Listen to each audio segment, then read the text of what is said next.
Welcome back everyone to the fields of Perthshire with the XP Deus 2. I have got a field of set aside that we did last year until it became too long, and then we gave up on this field because we couldn't swing. However, it's not long been cut by the farmer. He's just topped it and it looks like he's going to let it go as set aside again this year. So this section here, I didn't get very much time in it last year because it grew fastest because it's quite wet. So I'm going to give it a bash and see how we get on. I'm going to go with the sensitive program for the minute. And Martin, at the top end of this field last year, he managed to produce not one but two hammered coins. I think one of them was Charles II, and I think the other one was James VI. A shilling and a sixpence he got. So there is clearly good stuff to be had. And also this field was a shooting range, or part of a shooting range, in the lead up to the First World War and all the way through until the 1950s. Produced the most milled silver coins I think I've ever had off a field in my life. So it's a beautiful day, and let's see how we get on. Just a couple of minutes in, I've already had to take off the jumper. It is about 17 degrees today, so that's 1734, 64 Fahrenheit. Not bad for April in Scotland. It is a little bit breezy though, so just trying to keep the microphone out the wind, and we've got our first digger. It's 57, 56, and as you can see, the non-ferrous bar at the right hand side is right at the top. I suspect this is probably going to be junk for some reason. I forgot to also mention I got my first gold coin out this field last year, round about this time last year if I remember rightly. Who knows, maybe we've got another gold coin. Let's see what we get. One thing I did forget about this field is how stony it is, but we're in here. Don't see any big bits of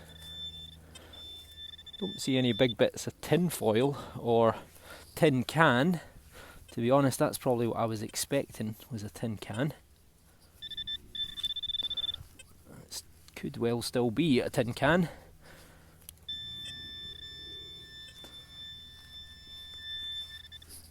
Whatever it is, it looks like it's just been under the surface. Not there. This is not easy, one-handed. Okay, we're in here. There we go, what's that? It is tin foil, I think. It is the farmer's lunch. He's had his little Mr. Kipling. He's screwed it up in a ball and he's thrown it out his tractor window. Great start. Okay, I gave up on the strip of land right down the edge of the field. It's just littered with cans, tin cans, drinks cans, ring pools, tin foil and more tin foil. It's normally the part of a field that you always miss. So I've come inside, I've come in sort of 10 feet from the edge, and also the vegetation is a little bit less, and we have got a good one.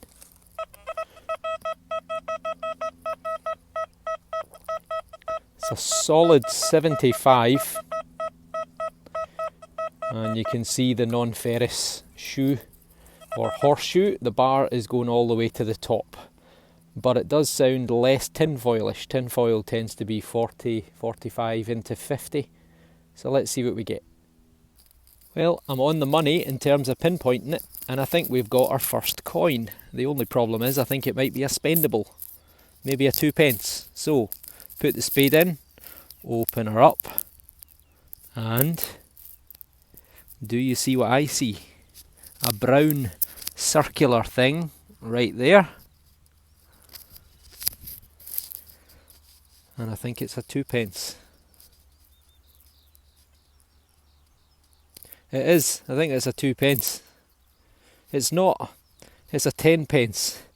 It's a 10p that's gone brown, but it's an old 10p, so these are no longer in circulation. And this would have been bright silver at one point. I suspect this is probably from the 1970s or 1980s, but let's give it a rub-a-dub and see. Well, here we go. I've given it a rub-a-dub. We have got the lion wearing a crown. We've got 10 new pence. And on the other side, we've got DG, which is De Gratia. Regina, FD Fid Def, which is Defender of the Faith, 1968. Elizabeth II, so it's the present Queen, albeit looking a lot younger than she does now, but old age comes to us all eventually. So 1968, a long time before I was born. And I do remember these coins when I was young, so they must have gone out of circulation sometime probably in the 1980s, I'm guessing. But it's almost a spendable. I think you can still cash these in at the bank, but don't think I'll bother. Still, it's a coin. I'm surprised by just how many signals I've been getting. This is a field that we spent a huge amount of time on, and it's never been ploughed. But just where the grass, the little grassy tuft is,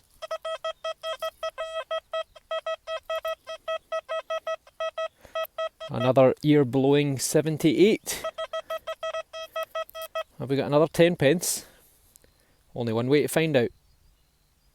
We're out the hole and we're in the top 4 inches. Yep, definitely. Sounds like it's in the bottom. And there it is right there. I think we've got a buckle. I think it's a broken buckle. There it is. It's a broken buckle. There would have been a bar across the middle. And from that there would have been possibly a pin. And that's probably off a piece of horse tack or horse harness, I'm guessing. Not particularly old. I would guess it's probably from the early 1900s or maybe the 1800s, and may well have been attached to a big Shire horse, a big Clydesdale that would have pulled the plough and acted as the tractor back in the days of old.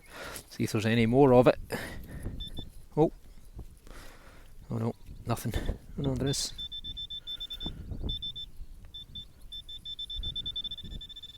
Ah, that's something else in the ground. In fact, it's my spade. Haha, idiot. Right, okay, so a bit of a buckle. Not particularly old, but older than a 10p that's almost spendable. Got another ear blower, and I'm very close to where Martin found his 2 hammered coins from the 1600s. So, fingers crossed.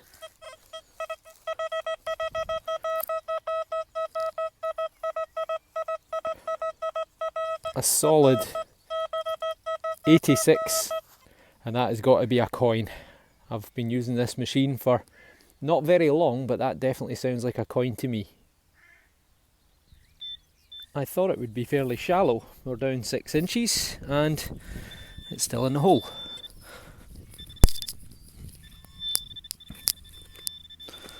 See a bit of green right there.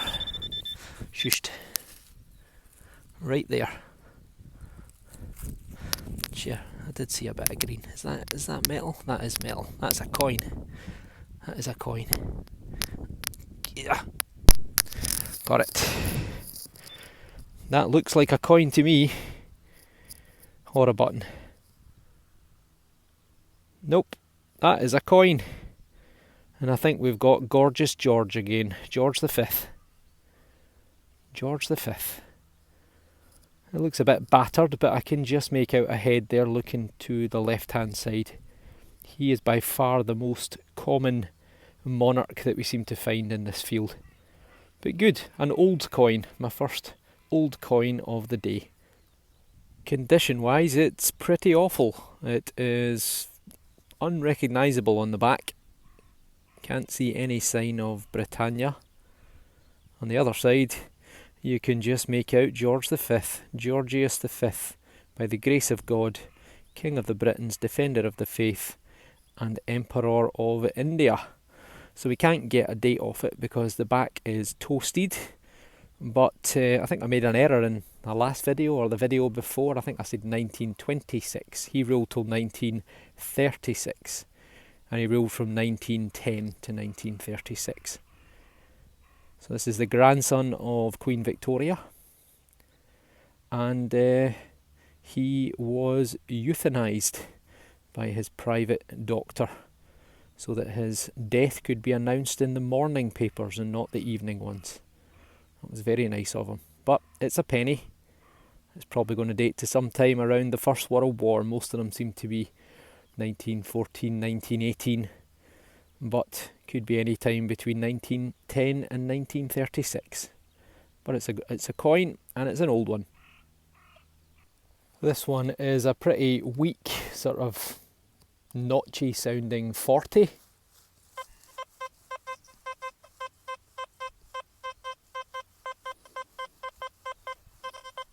Maybe not that bad. I don't think it's going to be anything good. Maybe a wee bit of lead, a bit of foil, or yeah, lead or foil. Maybe a button. Let's see what we get. Not an easy one to find. It was about 6 inches down, and I think it's just a piece of metal, but it almost looks like there might be a bit of decoration on there. Well done to the old DS2 for finding it though. It's pretty small. Is it lead? No, don't think so. It doesn't want to bend, and if it was lead that would bend. Right, I'll give it a wee rub up, and if there's anything of interest on it then I'll post a second video, and if I don't post one then you know it's junk. This one is not great. I've come into a different part of the field again. You can see it's much shorter, kind of wild plants growing through, but that means I can swing the coil even better. And no, it was reading 60 odds, but that's iron, so I'm going to ignore that. Quite a lot of iron in this section of the field. Just had that bit there that I'll leave in the footage to show you the readout and the sound, but just here sounds like iron, but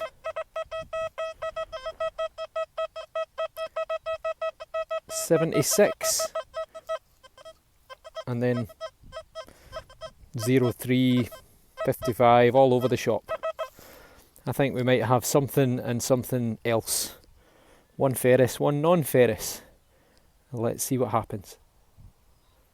Okay, we have got where the hole is. Still reading 0003, so that is iron, but where I've dug out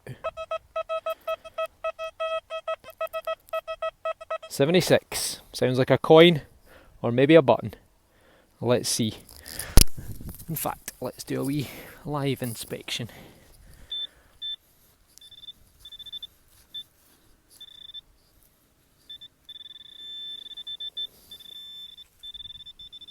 Oh ho! I think we've got silver. We have got silver. We have got a sixpence, which I've dropped. We have got silver. You beauty. George V. Gorgeous George yet again. And it is it's a threepence. I thought it was a sixpence. It's a threepence. 1932. 4 years before he died. You've got the acorns and the oak leaves on the back. And his little head looking to the left. Let's give it a rub up and see.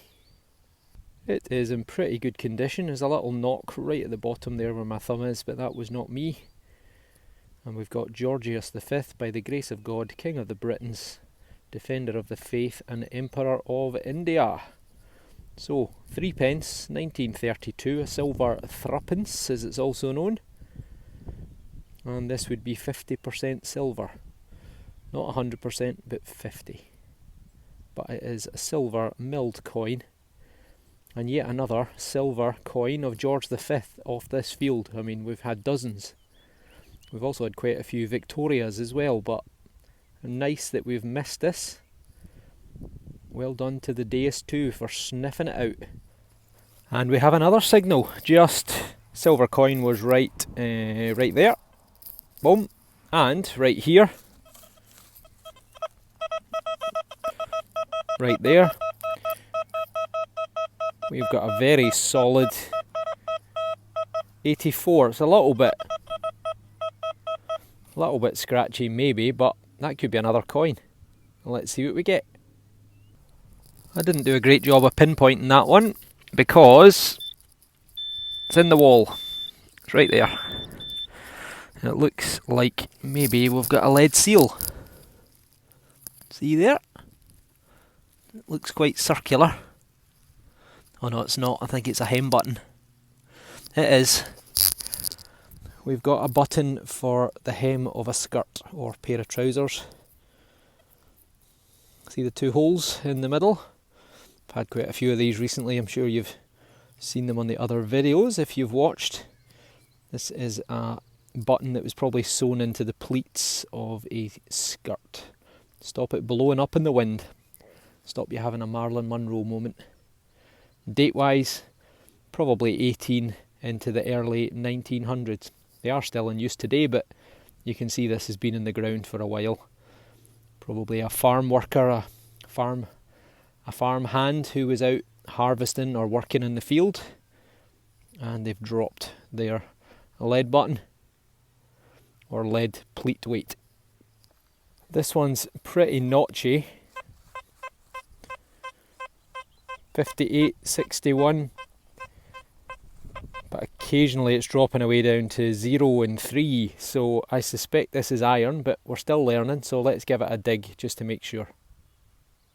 It was another one of these double signals again, about 6 inches down, this tiny little fragment of lead, which is just a bit of lead, almost looks like a tooth. But much deeper down in the hole that I've already backfilled is a big bit of iron. It's like a big chunk of iron. I just saw the rusty edge of it, but it's well buried, so it can remain there. And Pete can dig it up later on. Only kidding, Pete. But yeah, again, another double signal, so if in doubt, you got to dig them. And I think that's probably a good place to leave it there for part 1, in the hope that I'm going to find anything else, that is. And if I don't, then I'll just edit this bit out at the end. So we will see you on part 2, but we got silver, so I am a happy man.